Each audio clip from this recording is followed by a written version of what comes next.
When you own a Leica, you want to sit in leather-bound chairs because you own a Leica. So here's the deal. I've been using this Leica, this guy right here, is it focusing? I've been using this Leica M10 for about 2 months now. And I gave my initial feedback, told you guys about, what my initial thoughts were. You know what I realized? Wait a second.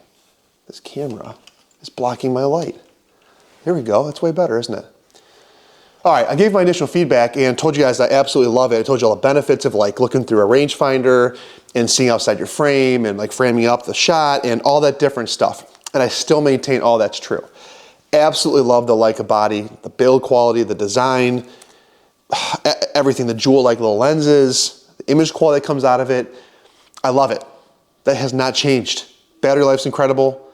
But I've had some more time to play with this and kind of fit it into my camera ecosystem.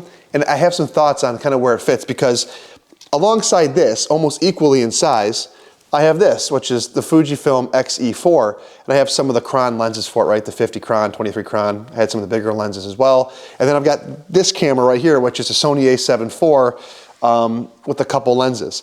And over the last couple months, I've had the opportunity to shoot some different scenarios. And I guess I came to the conclusion, to get to the punchline, that different tools for different jobs. And ultimately what I wanted to get to, what I want to get down to, is a video camera, and this is my photo camera. But I ran into some limitations, and I want to talk about those. The first limitation I ran into was my daughter is in cheerleading, right? And again, these are just like family photos. Does it really matter? But I guess it matters to me, so yeah, it matters. And she's in cheerleading, and she has like some parts where she like does these running round off, back tuck like things, right? And I wanted to get those in action. The first time I came, I brought the Leica with me, and I'm like, okay, I wanted to shoot the shot as she's running towards me, and then like when she's flipping, and of course it requires tracking with the rangefinder. Now you're gonna tell me, hey Eric, this requires a lot of practice to do. And I agree, it does. I've gotten better over the 2 months, but I don't feel like it ever be that accurate where like I'm keeping the face in focus, especially if I want to shoot a shallower depth of field, or I want a wider open aperture, which in this case I did because I needed the faster shutter speed. And I got a shot. It was okay, but I quickly realized that it wasn't the best shot. And so next time I went, I took the Fuji with the 50 f2 or 56 1.2. I forgot what I took at the time, and it did a much better job. It tracked the shot and it got it. And so I kind of thought to myself, well, it wasn't great for that situation. Similarly, my son plays hockey. And so I was taking some pictures of my son playing hockey, like getting those action shots. He's only 4, so he's not that fast yet, but I found it very, very difficult to track my son playing hockey, again, unless I shot at a deeper depth of field. So I kind of thought to myself, okay, this is not really a sports camera. Now, people do it. Like I watch Ben Heisch, and he does weddings, and people are walking towards him, and he's shooting, and he's at a relatively shallow depth of field.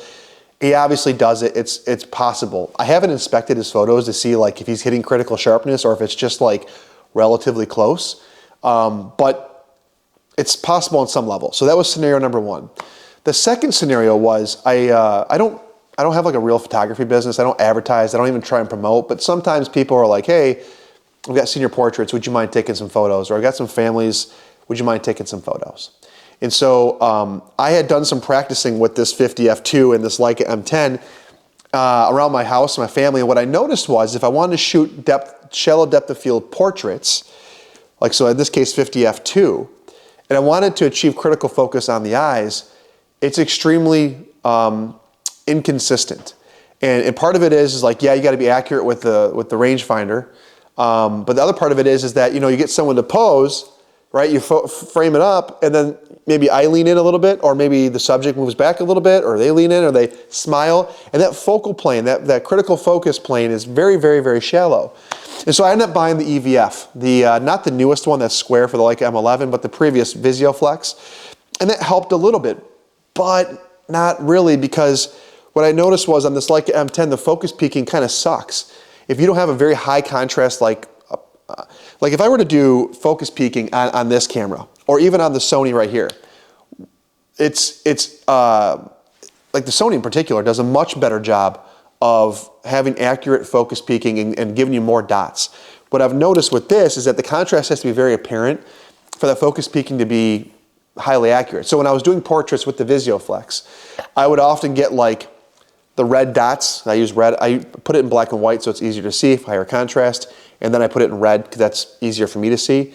And what I've noticed is like I would get like maybe the ear get all red, or like the hair would get all red, or like maybe you know, if somebody had hair in front of their face, that would like light up red, or maybe like the teeth, because the teeth are white, it's kind of contrast. But it would be difficult to get the eye to show the dots, the focus peaking dots. Or if I got it, sometimes like the eye would have focus peaking dots, but so it's something I know is not on the same focal plane. So it works, like it does. It's just not as good as newer, modern, different cameras. So I tell you all that to tell you that when I got asked to do a couple of portrait shoots, I instead opted for the Sony with the 85mm 1.8 Batis. I'll put some pictures up from a couple of those shoots. And what was great about it was it's like idiot proof. You know, you put it on face tracking wide, I put the shutter speed high enough, and I obviously set my settings, and I frame up and I just hammer away. Now, other part of that was I shoot backlit. And so seeing through an EVF, I could see that, hey, you know, I'm getting veiling. In other words, the light was coming through the lens and kind of washing it out. So I need to turn my subject just a little bit so I don't lose the contrast in the lens. I was able to see that. And I mean, the Batis on the A7 IV, it's a total winning combo. It's awesome. Files are easy to work with. Focusing, it was really, I was just able to focus on the portrait shoot. And I was watching the Monochrome Memoirs video recently. If you guys watch him, he's awesome. He's a Nikon guy. And one of his most recent videos was basically saying, just use the gear that helps you get the shot the easiest. Don't like fall in love with your gear, which is interesting because I do fall in love with my gear. And when I watched that video at the time, I was doing these portrait shoots and it made total sense. However, there was a third portrait shoot that I got asked to do, and I said, you know what, screw it. Other people do it, I need to learn to do it. So I put the VisioFlex on top, put the 50f2 on, and I went and shot some portraits. Unfortunately, the light that day kind of sucked because it was dusk and it was really cloudy. And I would say I had a probably 80%, 85% hit rate on shots in critical focus. In other words, like not an inch front focus, not an inch back focus, but like that eye is razor tack sharp. And it slowed me down a lot, and I actually really liked the process. However, something else that I made mention to when I first got the camera kind of peeked its head a little bit. And I noticed that all my Leicas, I had an M8, I had an M240, and now I have this M10. The way that these sensors render highlight and shadow separation, it's like the curve, the S curve, is a lot bigger on these Leicas than they are like my Fuji or my Sony or any other Nikon I had. And that is the highlights tend to blow out really, really quickly on these Leica sensors. And so I almost had to shoot underexposed, protect the highlights. So when I did that in my VisioFlex, I put on the blinkies, right? And the shadows, when they're crushed and there's no detail, they blink blue. And when the highlights are overexposed and they're blown out, they blink red. And so I just tried to avoid red blinkiness. So I know I had sensor detail, but I had to be a lot more careful. And the whole experience led to a much slower shoot. I had to make sure that my exposure was good. That wasn't, you know, as we moved around and the light came in, that we weren't getting overexposed images. I had to make sure that, you know, again, you get a teenage girl who's doing senior portraits, getting her to not move out of focal planes like this is hard. So like I would frame up the shot and put it like this, I'd say don't move, but you also want the model to feel like, you know, or in this case, like it's my cousin, you want her to feel like comfortable, not to be like, oh, don't move, he's telling me to freeze, otherwise the whole thing's gonna be out of focus. And so I found the whole experience for those types of like paid or action shots difficult. And it got me thinking, like, I love this camera. This camera it's like a heart camera, it's for me. I pick it up, I'm inspired to pick it up all the time. But when it comes to all the other stuff, I don't know if I'd pick it first or second, unless I truly was just like, I'm dedicated to the cause here. And when people are paying me to take photos, I don't like to mess with their money, so that was difficult. And candidly, I sold my last two Leicas for this exact reason. You've got, in this case, $8,000 tied up in a body and a lens that really isn't the best tool for any job besides maybe street photography, or it makes me happy, right? Like it makes me happy. Inanimate objects don't make me happy, but I enjoy using it. And so that's kind of my findings. And one of the thoughts I've been having with this is like, are Leica cameras really better relegated to film cameras if you think film is going to continue on? Because it is slow. It's all part of that process.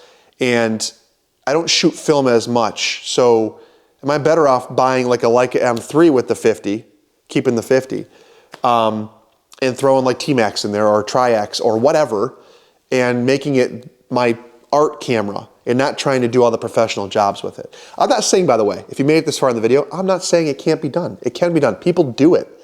People do it. But I searched on YouTube and there aren't many photographers out there that are doing sports and action, like of their kids and stuff or whatever, with a Leica. There are people that do portraits with a Leica, but not as many as you would think. I mean, obviously it's clearly possible, especially if the model knows to stand still, but with families, you've got families that are 4, 5, 6, and people are all over the place in different planes. It's a little bit difficult. That brings me to my point. I'm going up camping this weekend for a couple days, just a quick trip. And I'm just, I kind of want to bring the Fuji. Autofocus, similar form factor, not the same build quality, not even close. Throw like a, simulation that I have pre-baked in here. Go fire away and have fun, right? It's not a serious thing. I feel like I might want to bring this. Or I bring my Canon AE1 and finish off that roll of Tri-X that I did for that portrait shoot. I also shot my film camera in parallel to the Leica M10, but I haven't finished the roll yet. So I just wanted to share these thoughts with you guys. And it's really given me pause, to what my kit's gonna be. I feel like right now I have the best of all worlds. I've got a very high capable Sony a7 IV. It doesn't inspire me, but like it gets the job done. Video, portraits, sports action, nails it every single time. This right here is kind of like I could put the 27mm pancake on there, throw it in a jacket pocket. It's got autofocus, great Fuji simulations, great colors. Yeah, this is great. And I've got this as like my art camera. And yeah, like the Leica image quality is a different animal, but it's a lot of money. It's a lot of money. I'm making this video to share my thoughts, but I also really want you guys to engage in the comment section below. I know this is a talking head thing, but thank you for watching. It's a long one. It's 13 minutes long. I appreciate it. I'm going to pack the camper up. I'll see you guys in the next one.